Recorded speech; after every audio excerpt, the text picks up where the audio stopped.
بسم اللہ الرحمن الرحیم۔ نماز فجر کی 2 سنتوں کے بعد یہ سورت پڑھ کر اللہ کے سپرد کر دو۔ یہ سورت جو بھی پڑھتا ہے اس کا ہر کام اللہ کے ذمہ ہو جاتا ہے۔ محترم ناظرین، جو شخص نماز فجر کی 2 سنتوں کے بعد اس سورت کو پڑھتا ہے، فرشتے اسے گھیر لیتے ہیں۔ قرآن مجید کی سب سے پرسکون اور آخرت روشن کرنے والی یہ سورت آپ کو اللہ کے قریب کر دیتی ہے۔ یہ سورت غریبوں کو امیر، بیماروں کو صحت مند، حاجت مندوں کی حاجت کو پورا کرتی ہے۔ اس سورت پڑھنے والے سے اللہ تعالیٰ خوش ہوتا ہے۔ اگر کوئی صبح نماز فجر کی سنتیں پڑھے، فرشتے دن بھر اس کی حفاظت کریں گے، اور اگر رات کو پڑھے تو فرشتے ساری رات اس کی حفاظت کریں گے۔ یہ خاندان میں اتفاق کو برقرار رکھنے اور کسی بھی قسم کے تنازعات کو دور رکھنے میں بھی مدد کرتی ہے۔ یہ سورت مال اور دولت اور ملازمت کے لیے قیمتی ہے۔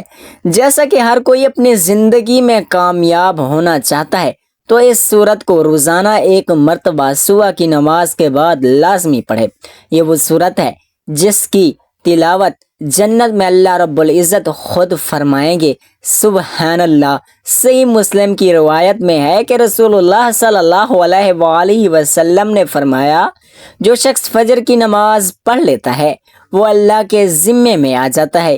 یعنی جو شخص نماز فجر کا فریضہ ادا کر لیتا ہے وہ اللہ کی حفاظت میں آ جاتا ہے۔ اسے کوئی بھی انسان تکلیف نہیں پہنچا سکتا۔ ہم میں سے کچھ لوگوں کا ایک شکوہ ہمیشہ رہتا ہے کہ روزی میں برکت نہیں، گھر میں برکت نہیں، کتنا ہی کما لیتے ہیں پتہ ہی نہیں چلتا کہ کہاں گیا۔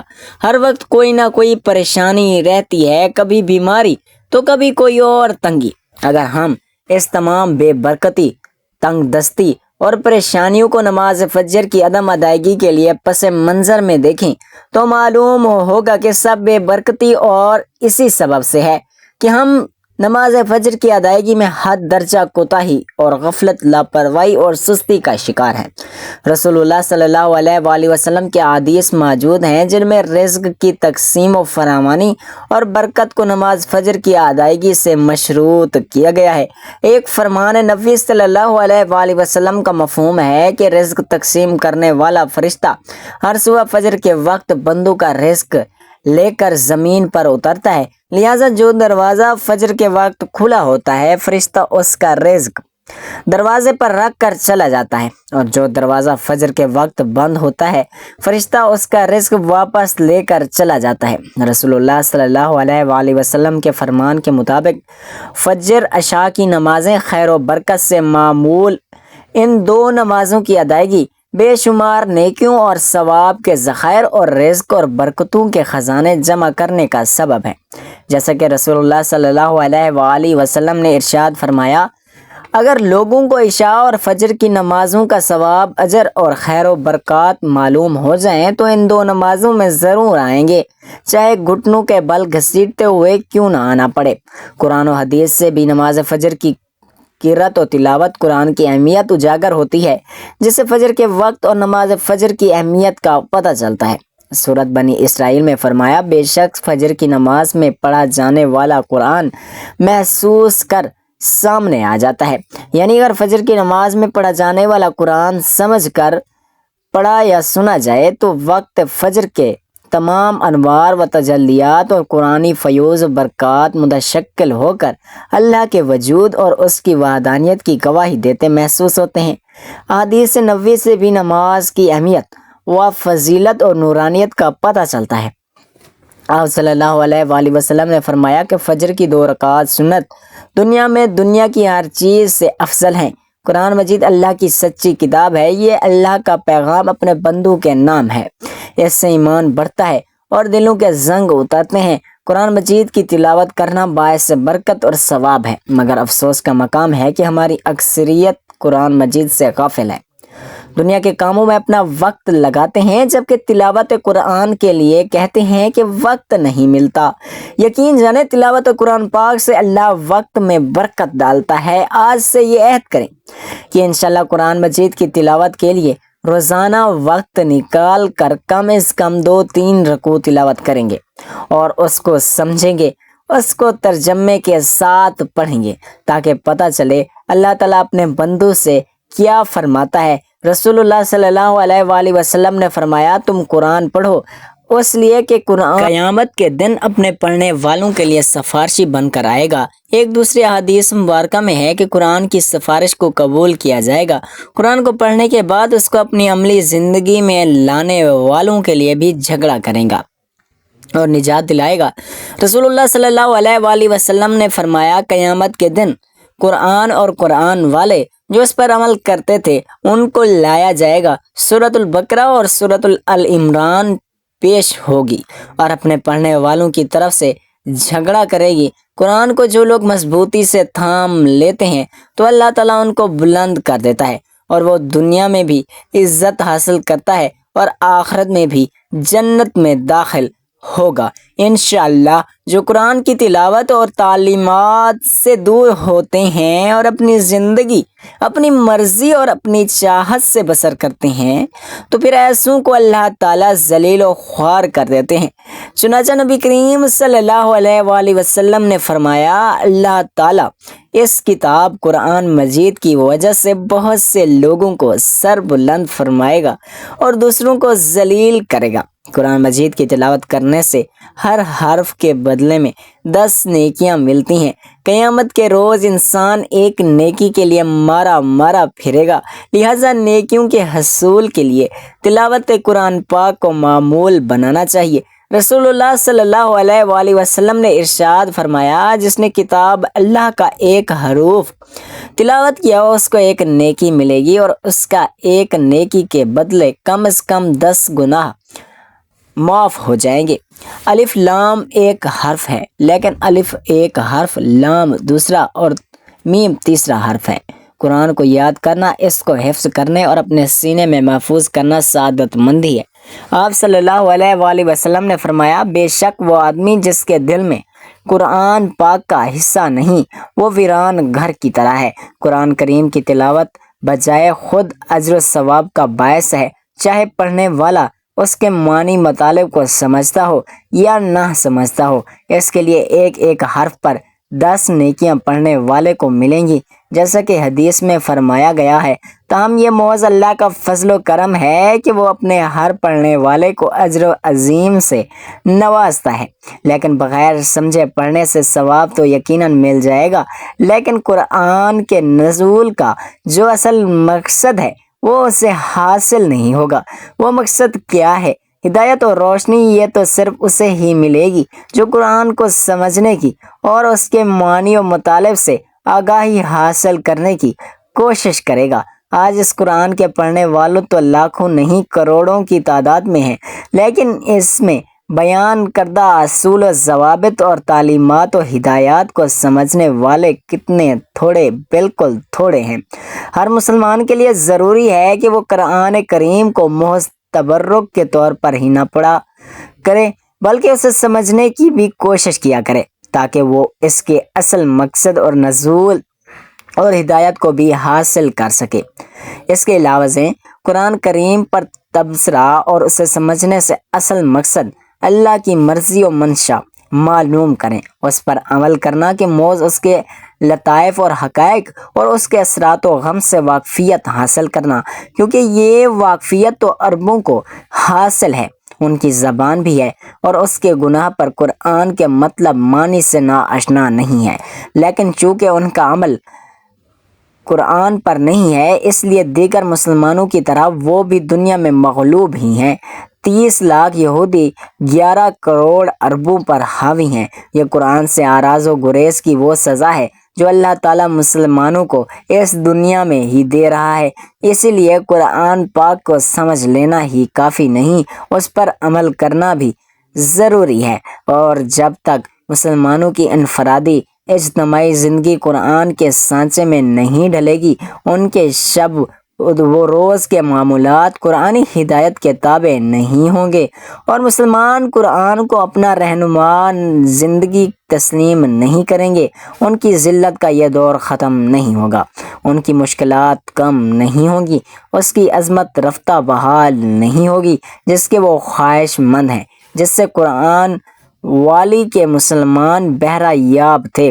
بس ایمان والے تو ایسے ہوتے ہیں کہ جب اللہ کا ذکر آتا ہے تو ان کے قلوب ڈر جاتے ہیں، اور جب اللہ تعالیٰ کی آیتیں ان کو پڑھ کر سنائی جاتی ہیں تو وہ آیتیں ان کی ایمان کو اور تازہ کر دیتی ہیں اور ان کے ایمان کو بڑھا دیتی ہیں، اور وہ لوگ اپنے رب پر توکل کرتے ہیں۔ اور کہہ دیجئے تم اس پر ایمان لاؤ یا نہ لاؤ، جنہیں اس سے پہلے علم دیا گیا، ان کے پاس تو جب بھی اس کی تلاوت کی جاتی تو وہ تھوڑیوں کے بل سجدے میں گر پڑتے اور کہتے کہ ہمارا رب پاک ہے، ہمارے رب کا وعدہ بلا شبہ پورا ہو کر رہنے والا ہے۔ وہ اپنی تھوڑیوں کے بل روتے ہوئے سجدے میں گر پڑتے، اور یہ قرآن ان کی عاجزی اور خشوع خضوع بڑھا دیتا ہے۔ یعنی قرآن مجید سن کر ان پر اس قدر خشیت الہی اور رقات نفس طاری ہو جاتی ہے کہ جس سے ان کی آنکھیں اشک بار، دل مومن اور پیشانیاں رب کے حضور سجدہ ریز ہو جاتی ہیں۔ حضرت عبداللہ بن مسعود رضی اللہ تعالیٰ عنہ نقل فرماتے ہیں کہ مجھ سے نبی کریم صلی اللہ علیہ وآلہ وسلم نے ارشاد فرمایا، مجھے قرآن پڑھ کر سناؤ۔ میں نے کہا، اے اللہ کے رسول صلی اللہ علیہ وآلہ وسلم، میں آپ کو قرآن پڑھ کر سناؤں جبکہ قرآن کا نزول آپ پر ہی ہوا ہے؟ آپ نے فرمایا، ہاں۔ چنانچہ میں نے سورۃ النساء کی تلاوت شروع کی، اور اس آیت کریمہ، بس کیا حال ہوگا جس وقت کے ہر امت میں سے ایک گواہ ہم لائیں گے اور آپ کو ان لوگوں پر گواہ بنا کر لائیں گے، اس پر آپ کی آواز میرے کانوں سے ٹکرائے، آپ فرما رہے ہیں، بس کرو۔ میں نے مڑ کر دیکھا تو آپ کی دونوں آنکھوں سے آنسو بہہ رہے تھے۔ دیکھیے، یہی حال آپ کے صحابہ کرام رضوان اللہ اجمعین کا تھا کہ وہ نہایت ہی سوچ سے تلاوت قرآن پاک کرتے، خود اس سے متاثر ہوتے، دیگر سامعین کو بھی مسحور کر دیتے۔ چنانچہ مکی دور میں حضرت ابوبکر صدیق رضی اللہ تعالیٰ عنہ کا ایک نہایت ہی بے مثال واقعہ امام بخاری رحمۃ اللہ علیہ نے نقل فرمایا ہے کہ جس میں تلاوت قرآن سے متعلق ان کی یہ الفاظ ہمیں محو حیرت و استنجام میں ڈالنے کے لیے کافی ہیں۔ فرماتے ہیں کہ حضرت ابوبکر صدیق رضی اللہ تعالیٰ عنہ نے اپنے مکان کا ایک حصہ نماز کے لیے خاص کر دیا، جس میں نماز ادا کرتے اور قرآن پاک کی تلاوت کرتے، جسے سن کر مشرکین مکہ کی عورتیں اور بچے ان پر ٹوٹ پڑتے، ان کی رکعت آمیز تلاوت سے محفوظ ہوتی اور اسے حد درجہ پسندیدگی کی نگاہ سے دیکھتے۔ بات دراصل یہ تھی کہ حضرت ابوبکر صدیق رضی اللہ تعالیٰ عنہ نہایت ہی نرم دل انسان تھے۔ تلاوت قرآن کے وقت اپنی آنکھوں پر قابو نہیں رکھ سکتے تھے اور بے اختیار بول پڑتے۔ صحیح بخاری، اگر ہم اس قرآن کو کسی پہاڑ پر اتارتے تو دیکھتے کہ خوف الہی سے وہ پست ہو کر ٹکڑے ٹکڑے ہو جاتا۔ ہم ان مسائل کو لوگوں کے سامنے بیان کرتے ہیں تاکہ وہ غور و فکر کریں۔ تلاوت قرآن پاک وہ مبارک پسندیدہ عمل ہے جس کے سننے کے لیے نہ صرف سلیم و طبع انس جن مضرب اور بے چین رہتے ہیں بلکہ آسمان سے فرشتے بھی اتراتے ہیں۔ جن لوگوں کو قرآن مجید سے دلی لگاؤ ہو وہ اس کی تلاوت کے بغیر سکون نہیں پا سکتے۔ اس لیے ارشاد باری تعالیٰ ہے، ایسے لوگوں کو اجر بڑھا دیتا ہے، جیسے کہ حضرت عائشہ رضی اللہ تعالیٰ عنہ کی حدیث میں ہے کہ آپ صلی اللہ علیہ وآلہ وسلم نے فرمایا، جو شخص قرآن میں ماہر ہے وہ معزز فرشتوں کے ساتھ ہوتا ہے، اور جو شخص قرآن اٹک اٹک کر بامشقت پڑھتا ہے اس کے لیے دوہرا اجر ثواب ہے۔ ایسے لوگوں کا مقام دنیا و آخرت دونوں جگہ اعلیٰ و عرفہ ہوگا، جیسا کہ حضرت نافع بن عبد الحارث کے اس واقعے سے پتہ چلتا ہے کہ جو امیر المومنین حضرت عمر بن خطاب رضی اللہ تعالیٰ عنہ کے درمیان پیش آیا۔ واقعہ یہ ہے کہ حضرت جو کہ مکہ کے والی تھے، مکہ سے باہر جاتے ہوئے اپنے نائب انہوں نے ایک غلام کو بنایا۔ جب حضرت عمر رضی اللہ تعالیٰ عنہ نے اس کی وجہ دریافت کی تو انہوں نے فرمایا، وہ قرآن اور فرائض کا عالم ہے۔ اس پر حضرت عمر رضی اللہ تعالیٰ عنہ نے کہا کہ آپ صلی اللہ علیہ وآلہ وسلم کا ارشاد گرامی ہے کہ بے شک اللہ تعالیٰ اس قرآن کی وجہ سے کچھ لوگوں کو بلندیاں عطا کرے گا اور کچھ لوگوں کو پستی۔ محترم ناظرین، آج کے وظیفے میں جس تسبیح اور سورت کی تلاوت کا ذکر کیا گیا ہے وہ یہ سورت رحمان ہے، اور وہ مبارک تسبیح اللہ تعالیٰ کی بابرکت ناموں کی ہے۔ سورت رحمان اللہ کے خوبصورت ناموں میں سے رحمان نام ہے، جس کا مطلب ہے رحم کرنے والا۔ یہ سورت جو پڑھتا ہے اس پر رحم کیا جاتا ہے، جس مقصد کے لیے بھی پڑھتے ہیں مقصد پورا کیا جاتا ہے، دنیا اور آخرت کی سختی سے اسے نجات ملتی ہے۔ سورہ رحمان کا نام اللہ کے خوبصورت ترین ناموں میں سے ایک نام رکھا گیا ہے۔ اس سورت میں خدا کے فضل کی مثالیں دی گئی ہیں اور اللہ کے مختلف تحائف کی اہمیت کو دہرایا گیا ہے۔ سورۃ رحمان ہمیں رحمت الہی کے تصور پر غور کرنے کی ترغیب دیتی ہے۔ اللہ تعالیٰ نے ہمیں مختلف تحائف دیے، یہ دنیا بھی ایک تحفہ ہے۔ درخت، کھانا، ہمارا اور ارد گرد کا ماحول، پانی، صحت مند جسم اور دماغ، خاندان، دوست، سب کچھ ایک تحفہ ہے۔ ہم اس سب کو قدر کی نگاہوں سے نہیں دیکھتے، لیکن اس آخر میں اس طرح کے ہر تحفے کی اہمیت ہوتی ہے۔ سورۃ رحمان ہمیں یاد رکھنے میں مدد کرتی ہے کہ اس طرح کے تمام خدائی احسانات ایسی چیزیں نہیں جس سے ہمیں غفلت برتنی چاہیے۔ یہ آیت دہرانے سے ایک تمہارے رب کی نعمتیں ہیں جنہیں تم جھٹلاتے ہو۔ یہ سورت ہمیں بتاتی ہے کہ ہم اپنے رب کی کسی نعمت کا انکار نہیں کریں۔